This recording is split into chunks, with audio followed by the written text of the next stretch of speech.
অনেক আন্তরিক শুভেচ্ছা জানাই আর প্রাণ ভরা ভালোবাসা। বন্ধুরা, কেমন আছো তোমরা? তোমাদের সঙ্গে তো ঠিকমতো কথা বলা হচ্ছে না। ভালো ভালো ভালো কমেন্ট পেলে বন্ধুত্বটা জমে উঠবে। তবে আমি যে সাবজেক্ট নিয়ে করছি তাতে বন্ধুত্বটা জমতে একটু সময় লাগবে, সে আমি জানি। রান্না লোকে যত ভালোবেসে করে, আমি রান্না করতেও কিন্তু ভালোবাসি, কিন্তু ভীষণই ভালোবাসি। মানে আমার শ্বশুরবাড়ির লোক সবাই জানে আমি রান্না করতে ভালোবাসি।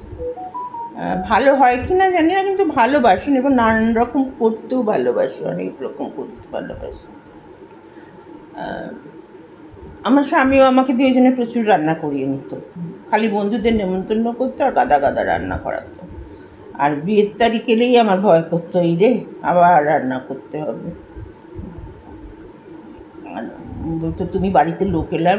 বিয়ের তারিখটা মানুষে নিজেরা কাটায়, স্বামী স্ত্রী নিজেরা কাটায়। এই তারিখে কেউ অত লোকজন ডেকে হই হুল্লোড় করে না, বলে না আমার লোকজন ছাড়া ভালো লাগে না। ও নিজের মতো চলেছে চিরকাল। যাই হোক, যে যেন অত চলতে ভালোবাসে সেই চলুক। আমি মেয়েদের কথা সাধারণত থাকে না, আমারও থাকেনি। এরকম অনেক মেয়ে আছে।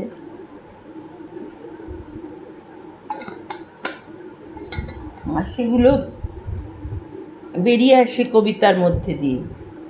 আমার অনেক কবিতা আছে বিয়ের তারিখ নিয়ে। কোথাও আছে স্বামী স্ত্রী একসঙ্গে কাটাচ্ছে, কোথাও আছে যে আমার যেরকম কেটেছে, যে বন্ধু বান্ধব বলে দিল এক গাদা, আর আমি সারাদিন সকাল আগের দিন থেকে রান্না করছি। এই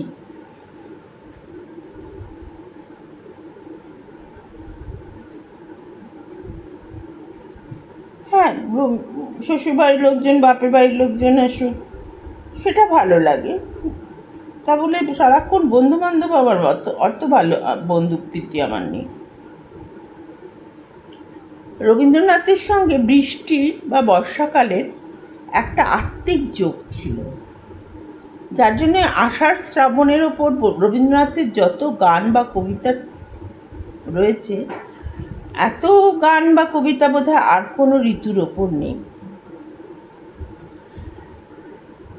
উনি নিজে একটু একা থাকতে পছন্দ করতেন, একাকিত্বকে ভালোবাসতেন, কিন্তু সেটা কিছুদিনের জন্য একাকিত্ব সবার ভালো লাগে। তা বলে সেটা বেশি দিন হয়ে গেলে তখন একটু মনে হয় কেউ থাকলে ভালো হয়।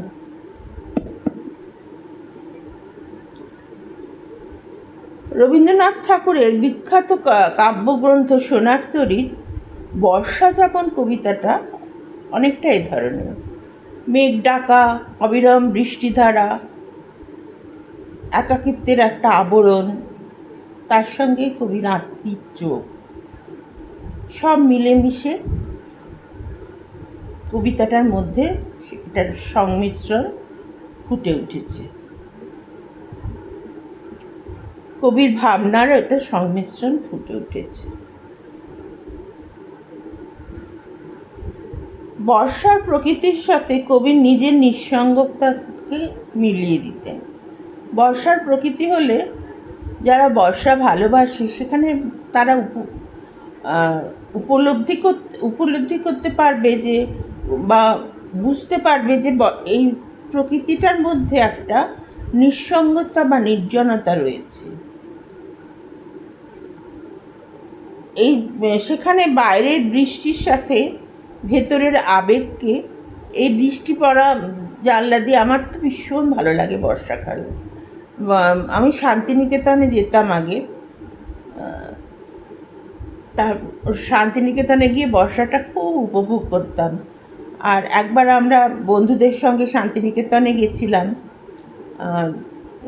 আমার কুঠিতে গেছি। আমার কুঠি থেকে আমার বাড়িটা অনেকটাই দূর। আমার কুঠিতে গিয়ে দেখে কালো মেঘ, আর সে কালো মেঘের ছবি তুলেছিল আমার এক বন্ধু এবং বন্ধুর স্বামী গেছিলো, সে আমার ও তুলেছিল আর কি, সুজন রিঙ্কু ওদের নাম।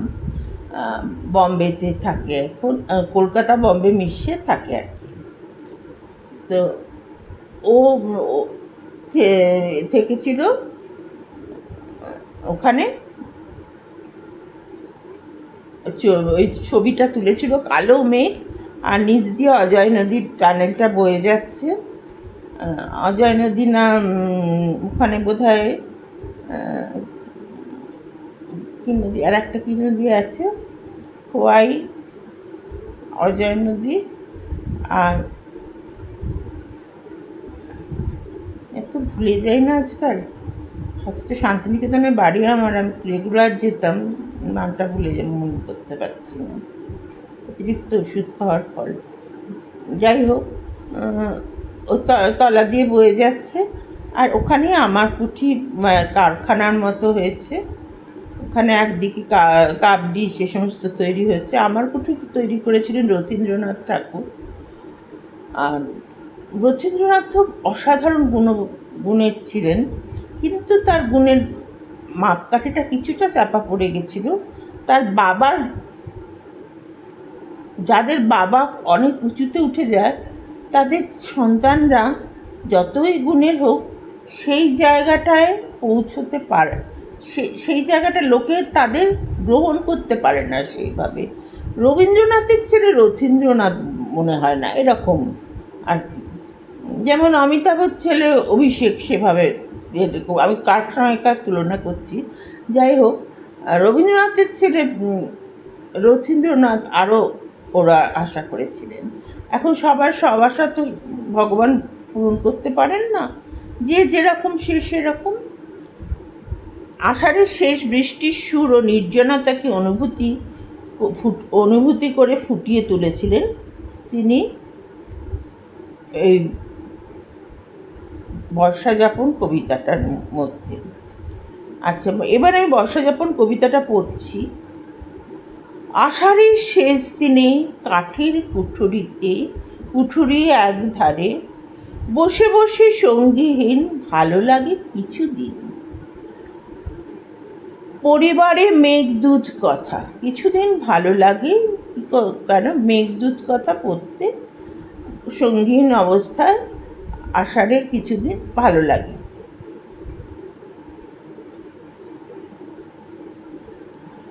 আষাঢ় হতেছে শেষ, মিশায় মল্লার দেশ, রুচি ভরা বাদরের সুর, বাড়িছে বৃষ্টির বেগ, থেকে থেকে ডাকে মেঘ, বায়ু বহে সুদূর সুদূর।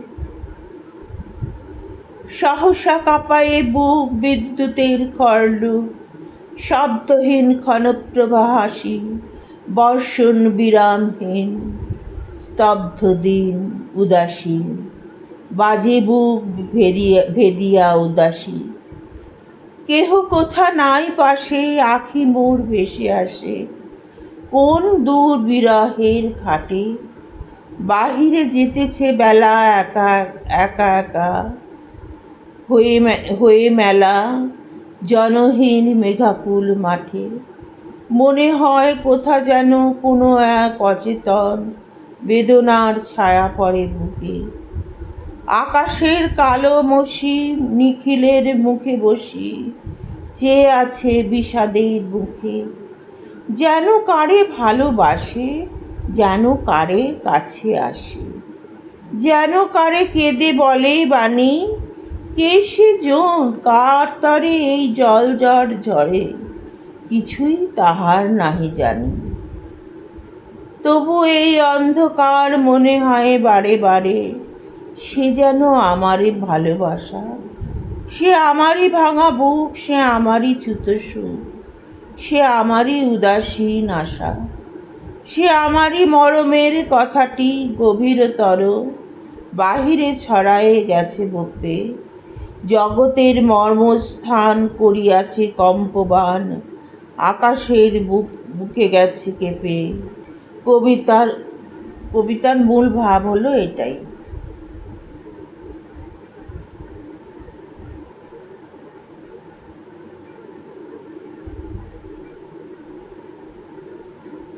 চতুর্দিকে বৃষ্টির রেশ, শেষ হয়ে যাচ্ছে, আষাঢ় মাস শেষ হয়ে যাচ্ছে, তাও প্রচণ্ড বৃষ্টি, মেঘের ডাক, কারণ শ্রাবণ তো বাকি, পুরো শ্রাবণ আসছে, শ্রাবণ আসছে। বর্ষণ মুখরিত, বর্ষম তাই বিরামহীন, স্তব্ধ দিন, উদাসীন। দিনটা বর্ষর বিরামহীন বর্ষে দিনটা স্তব্ধ হয়ে আছে, উদাসীন।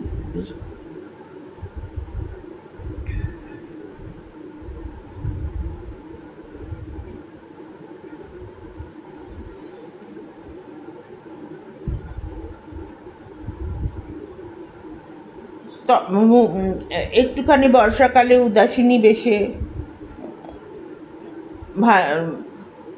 ভালো লাগে। এই সময় এই কবিতাটা পাঠের পর একটা নাচ হলে, যদি কেউ স্ক্রিপ্ট লিখতো, মানে একটা গম্ভীর কবিতা, তারপরে একটা নাচ, গম্ভীরতাটাকে কাটিয়ে দেওয়ার জন্য, আর একটা ছোট পাঠের পরে একটা নাচ। সারাদিন বৃষ্টি পড়ে যাচ্ছে, সারাদিন আজই বাড়ি ঝড়ো ঝড়ো, বা রিমঝিম ঘন ঘন রে বরসে, কিংবা আজি ঝড়ো ঝড়ো মুখর বাদল। এই মানে বর্ষার গান, আষাঢ় শ্রাবণের গান,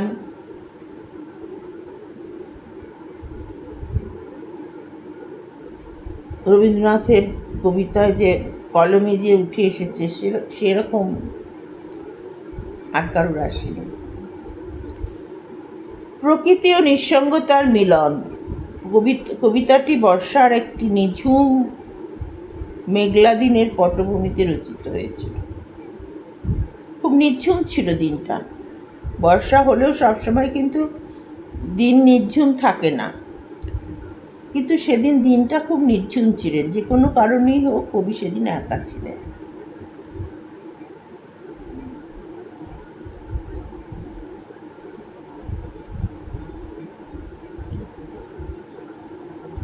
এবং এই বর্ষার দিনে কবি মহাকবি কালিদাসের মেঘদূত পড়ছিলেন,